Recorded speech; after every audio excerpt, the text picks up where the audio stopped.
Your wife almost passed out. We're taking her to the emergency room. You need to come down here right now. My colleagues take over for my afternoon clinic as I frantically drive downtown. Is she going to be okay? Stick around for the rest of today's episode to hear the rest of the story and more of my journey, and then how you can walk this journey of grief alongside others. Welcome to the MedEdWell Podcast, where physicians get empowered to take the next step in their wellness, personally, professionally, and financially. I'm your host, Dr. Ryan Stejink, a practicing general pediatrician and online entrepreneur. Thank you for joining me here on the MedEdWell Podcast. We're already to episode 28. I'm so thankful for all of you who have tuned in, listening, subscribing, and sharing these episodes. Wellness in medicine is a really big deal. That's why I'm here trying to share what I've learned and engage on these topics so that we can all take our next step. If you're looking to get home sooner, to help your wellness by being more efficient at work, check out my free guide, Maximize Your Clinical Efficiency, 10 Tips for Getting Stuff Done. You can get your free guide over at mededwell.com/efficiency guide. The link will be in the show notes. So today, we'll be talking about grief, loss, and coping with death. It's part one in a two-part series, looking at these first from a patient perspective and then from a physician perspective, helping both physicians and others around them navigate these topics. But before we get to the rest of today's episode, let's hear from today's sponsor. The White Coat Investor has been helping physicians and other high-income professionals with their finances, with wellness, since 2011. They have a series of courses available online. They also have a conference, Physician Wellness and Financial Literacy. Afterwards, these lectures get processed and packaged, and some of them are eligible for CME. Consider checking out a course by checking out the link in the show notes. All right, now back to today's episode. It was a frigid January morning, a Wednesday, the coldest of that winter. I warmed up the car for my wife. She works as a nurse and has 12-hour shifts. We were expecting twins. She had maybe a little bit of pain the night before, but it pretty much resolved. So she headed off to work. I headed to work, and it was understandably slow given that the temperatures were below 0 Fahrenheit, maybe a max of single digits. Many of the parents, especially with young children, were rescheduling a lot. Over the morning, my wife texted and said her pain had come back. She'd called her OB. She had an appointment coming up that afternoon. Later that morning, she was waiting for a colleague to give a report. As the pain became contractions, her colleague said, "You don't look so great. Let's take your blood pressure." It was low, and they whisked her off to the ER. I get a phone call from the charge nurse. "Come now."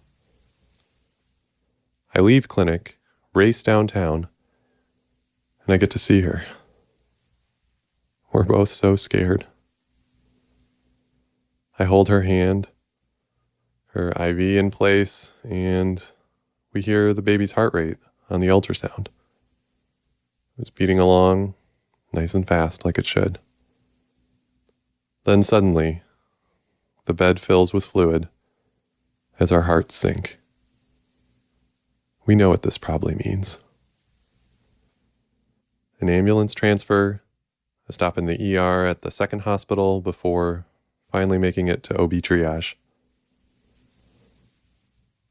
The resident comes over, does her ultrasound and exam, and sees a tiny foot. "You're going to meet your babies today," she said gently. "I'm so sorry." A few minutes later, we met her babies. Twin boys. We hadn't even made it that far to find out boy or girl before then.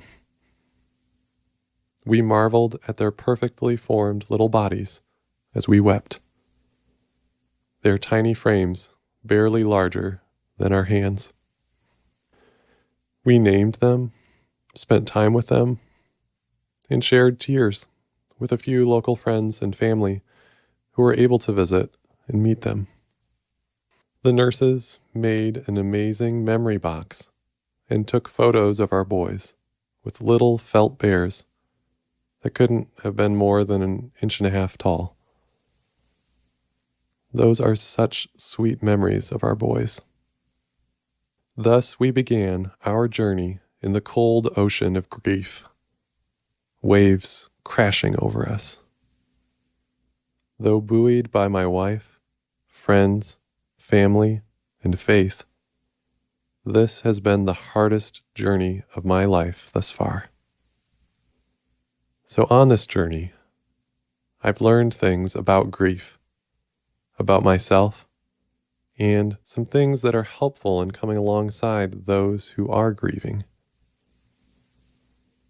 So first, things that I learned about grief. The hospital told us, but it took time to see that grief is nonlinear. There will be ups and downs, forward and back, all over the place. And different things will be triggers for this grief. For me, a few weeks after, we went for a walk in a special park nearby. And I just burst into tears knowing that I wouldn't be bringing my boys there for a picnic.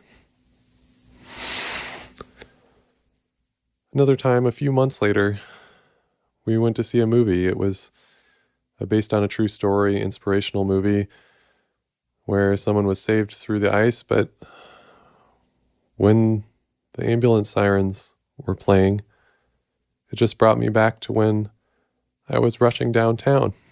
I couldn't take it. We had to leave. Yeah, for my wife, sometimes being around others who were pregnant, young children, twin boys at the park.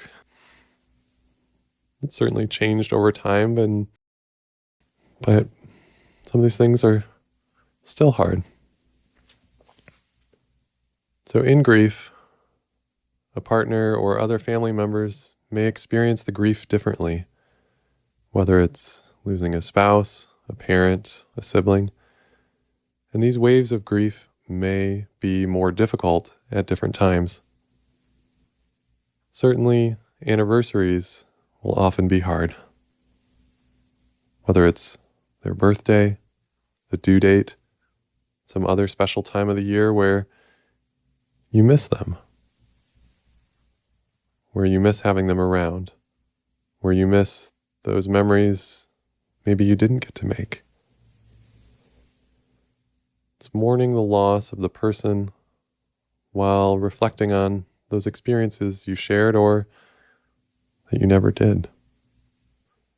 The grief, for me at least, doesn't go away. It's about taking that next step in life while not forgetting and not stopping the love that I have for them. So first, things that I learned about grief, and then second, things that I learned about myself. First, tears are good to let out. It can be really hard at times, but good. I love my boys. I miss them. Not everything is logical and rational. Something this physics major knew with my head, but now with my heart. Another thing I've learned about myself is that it's really important to process feelings. It's been really good for my wife to see me cry. Early on, we would ask, "What was hard for you today?" Honestly, I need to continue to lean into this and share when things are hard and check in with my wife, because even now, a couple years later, these things are still hard sometimes. And then checking in with those close to you, whether it's family or friends, just saying, "Hey, I'm struggling with this." Another thing I've learned is the importance of community. Those who know me, that I trust. So if you're in this situation, who do you have around you? Whether it's a partner, family, or friends. It could be others who have walked this particular journey before you. My wife's found community with others here locally, but also some online communities. For me, it's been particularly helpful with a few guys that have checked in on me whose experience has been similar. I've also learned the importance of asking for help. It could be meals. We had people bring us meals, give us gift cards. It was super helpful to not have to worry about that regular logistical piece of daily life. Could also be rearranging things that might be too difficult in the moment. If it's not going to cousin's birthday party or holding on to that holiday card until you're able to talk with someone who that may have been triggering for if you sent that out. Also, getting help includes going out and seeking out counseling if needed. I personally have found that beneficial for me. I've also found that it's easy to turn inward. We need to process these things and have community of some sort, even for introverts like me.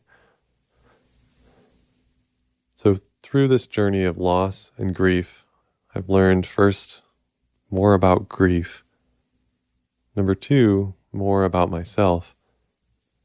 And number 3, I've had the opportunity to reflect on what others might benefit from, to understand how to support and care for, come alongside those who are grieving. These can apply to coming alongside friends, family, and patients, and it includes discussion both of what to do and what not to do. So first, the list of don'ts.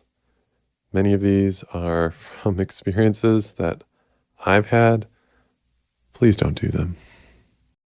So first, don't tell me that they're in a better place.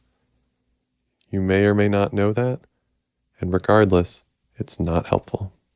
It's not helpful in coming alongside.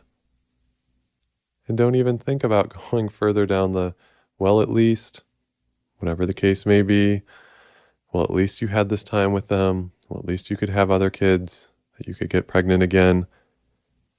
You don't know that. And you can't control the future. And it really minimizes the loss and the hurt that someone is feeling. Additionally, don't presume to understand how someone else feels, even if you went through this similar situation. Don't add pressure or expectations on their grief. You should be over this. You should be farther along by now.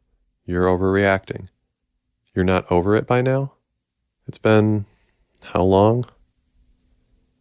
Those things are just extra weights that just eat you up inside when you're grieving. So don't do certain things.